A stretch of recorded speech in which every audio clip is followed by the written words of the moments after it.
ಜಾಮೀನು ಸಿಕ್ಕಿದೆ ಏನು ಅನ್ಸುತ್ತೆ? ಇದು ಖುಷಿ ಆಯ್ತಪ್ಪ, ಖುಷಿ ಆಯ್ತು, ಖುಷಿ ಆಯ್ತು.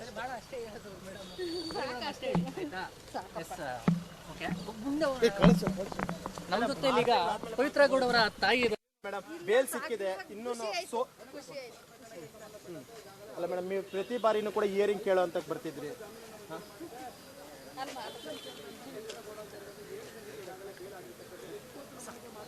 ಈಗ ಆರ್ಡರ್ ಕಾಪಿ ಇವತ್ತೇ ಸಿಗುತ್ತೆ ಮೇಡಮ್? ಇಲ್ಲ, ಇವತ್ತೇ.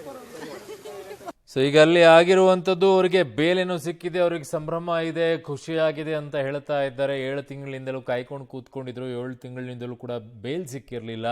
ಪರಪನಗ್ರಹಾರದಲ್ಲಿ ಇರಬೇಕಾದಂಥ ಪರಿಸ್ಥಿತಿ ಇತ್ತು. ಆದರೆ 1.5 ತಿಂಗಳಿಂದ ದರ್ಶನ್ ಮೆಡಿಕಲ್ ಬೇಲನ್ನು ಪಡ್ಕೊಂಡ್ಬಿಟ್ಟು ಸರ್ಜರಿ ಮಾಡಿಸ್ಕೊಳ್ತೀನಿ ಅಂತ ಆಚೆ ಬಂದರು. ಬಟ್ ಸರ್ಜರಿ ಏನೋ ಮಾಡಿಸ್ಕೊಳ್ಳಿಲ್ಲ.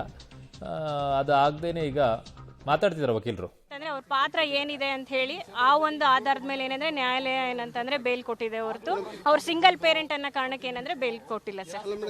ಯಾವ ವಾದದ ಪ್ರಮುಖ ಅಂಶ ಏನಾಗಿದೆ ಸರ್? ಪ್ರಮುಖ ಅಂಶ ಏನಂತಂದ್ರೆ ಅವ್ರದ್ದು ಯಾವುದೇ ತರದ್ದು ಏನಂದ್ರೆ ಈ ಇನ್ಸಿಡೆಂಟ್ ಅಲ್ಲಿ ಅವ್ರ ಪಾತ್ರ ಇಲ್ಲ ಅನ್ನೋ ಒಂದು ಗ್ರೌಂಡ್ಸ್ ಮೇಲೆ ಏನಂತಂದ್ರೆ ಕೊಟ್ಟಿದ್ದಾರೆ ಸರ್. ಮೇಡಮ್ ಯಾವಾಗ ರಿಲೀಸು ಮತ್ತು ಏನು ಸೋಮವಾರ ರಿಲೀಸ್ ಆಗ್ತಾರೆ ಸರ್. ಕಂಡೀಷನ್ಸ್ ಏನು ಸರ್ ಅದು ನಮಗೆ ಮಂಡೇ ಗೊತ್ತಾಗುತ್ತೆ ಸರ್. ಆರ್ಡರ್ ಶೀಟ್ ಮೇಲೆ ನಮಗೆ ಗೊತ್ತಾಗುತ್ತೆ ಸರ್.